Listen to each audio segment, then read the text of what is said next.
Welcome to the Killer Innovation Show, the longest continuously produced podcast in history. Each week, Phil McKinney brings you the insights and strategies to amplify your creativity and innovation skills. Here's your host, Phil McKinney. Have you ever wondered what it takes to create something that is truly last?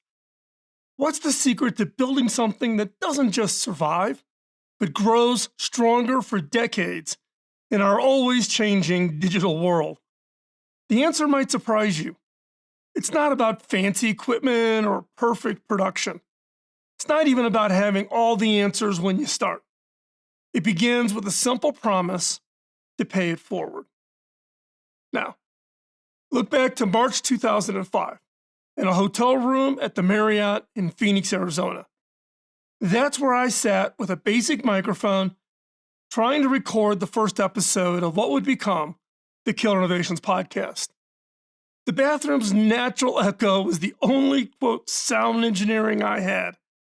Nothing like the studio we have today. But why a podcast? Why innovation?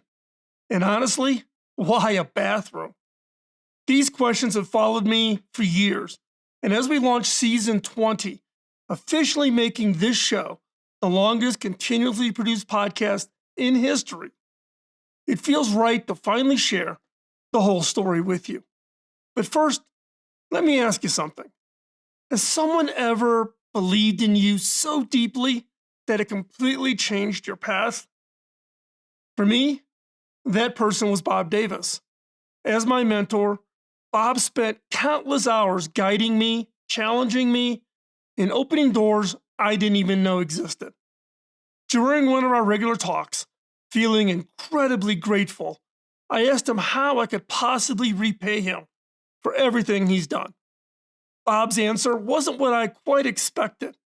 He laughed, knowing laugh of his that was just more of a chuckle, and he said something that would change the direction of my life. The statement he made was, quote, "There is no way you can pay me back. You have to pay it forward." That wasn't just gentle advice. That was a responsibility placed squarely on my shoulders. But how could I possibly live up to such a big obligation? And what did paying it forward actually look like in real life? The answer would come in ways I could never have imagined, shaped by voices that had influenced my own thinking. Long before podcasts existed, I followed Earl Nightingale's monthly Insight audio cassette subscription. It was $70 a month for those cassettes back in 1980, 81, 82, 83, 84. That was a lot of money, particularly for me as a brand new software engineer, newly married, and a baby on the way. But Earl showed me how spoken words could do more than just inform, but they could change lives. Could I create something similar to this in a thing called podcasting? The term itself was barely a few months old. The first true podcast show was created in August of 2004 by Adam Curry. For those of you in my age category, you'll remember Adam as one of the very first VJs when the launch of MTV.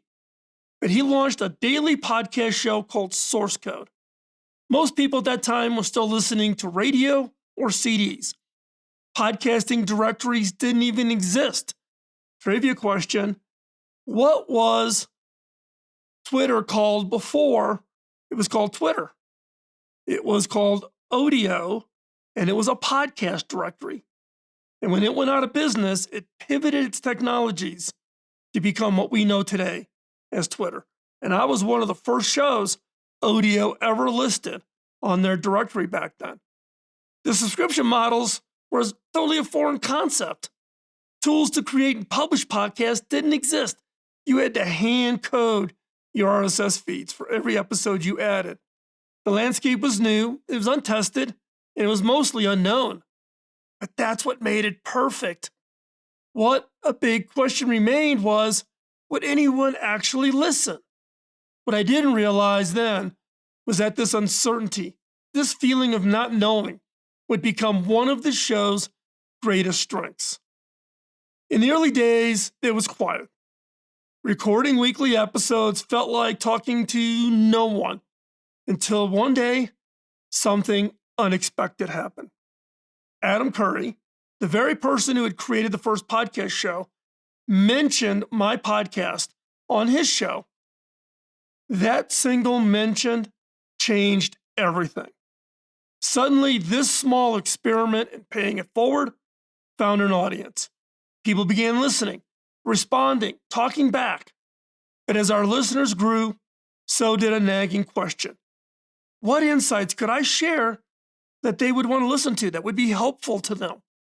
What principles could truly help others navigate the complex worlds of innovation? Over hundreds, and literally, I think I tried to go back the other night to count it. We're north of 800 episodes, thousands of conversations, and countless moments of thinking deeply. Patterns began to emerge, not just in how successful innovations were created, but how the show itself grew. These weren't principles I set out to discover. They revealed themselves gradually, persistently, until they became impossible to ignore. The first one is innovation requires intention. Big ideas rarely happen by accident or by luck, no matter what you think. The most successful innovators deliberately create space and habits that encourage creative thinking and problem solving. Number two, failure is an essential teacher. Our greatest lesson often comes from our biggest failures, not our successes. Embracing failure as a normal part of the innovation process, it's not something to fear, but it unlocks growth and insights we'd miss otherwise. And number three, diversity drives creativity. The most powerful innovations come from teams that have a mix of viewpoints, different experiences, different educational backgrounds, different knowledge areas. Building diverse teams is the best way to break through old thinking patterns. And number four, innovation is a learnable skill.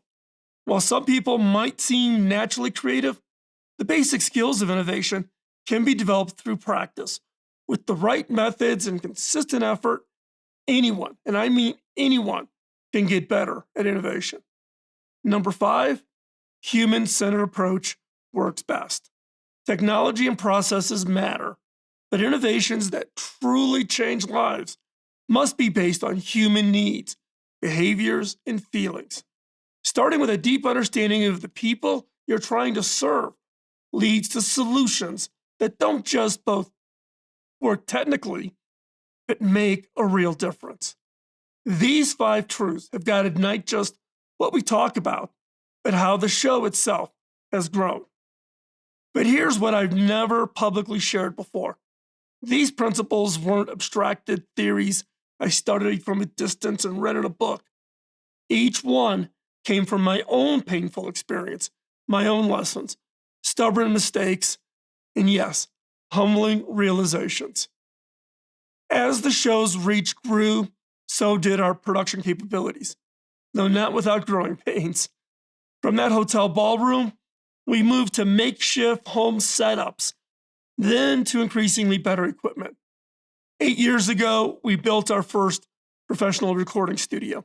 This space, designed specifically for exploring innovation in all its form. But now, we're in the middle of our biggest expansion yet, transforming this recording studio into a complete innovation studio.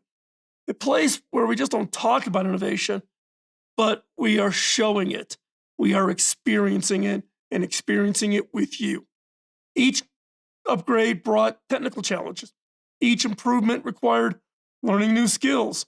Each evolution demanded letting go of what was comfortable from the past and that for what was possible in the future. Sound familiar? Yes, it's the innovation journey itself, playing out in real time.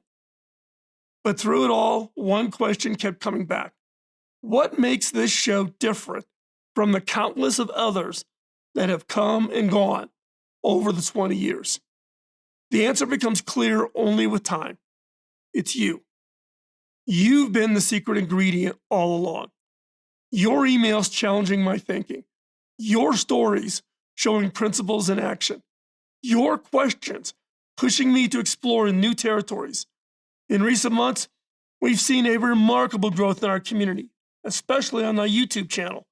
New listeners discovering 2 decades of insights. Longtime supporters returning with fresh perspectives. This growth has made me stop to think deeply. What responsibility comes with being the longest running show in our medium? What does season 20 demand of us after all we've learned?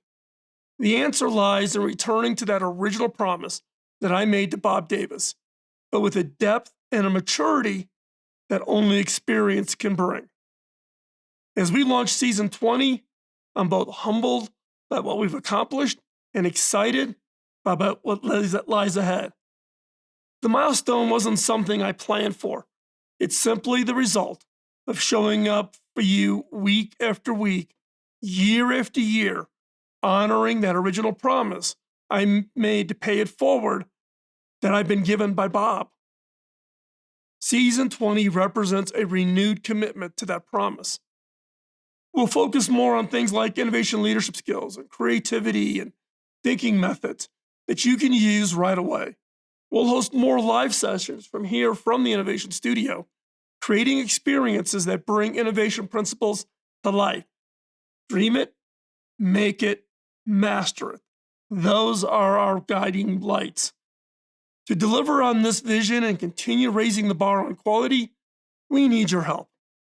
Like any worthwhile innovation, this next chapter requires both creative vision and practical resources to make it real. As the show grows, so do our costs.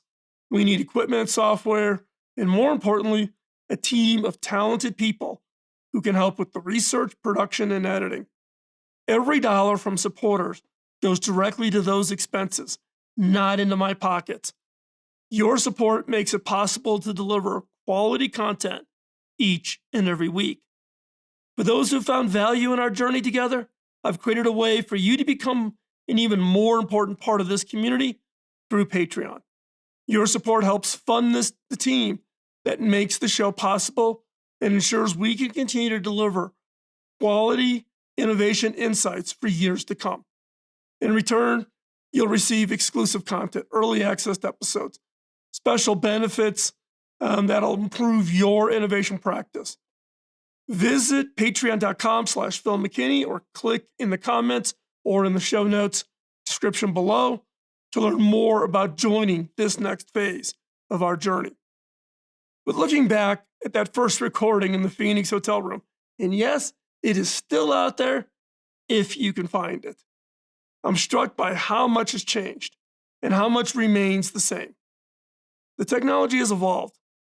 Podcasting is far more impactful than it was 20 years ago when we first started, a handful of us, back in the early days. Our understanding has deepened.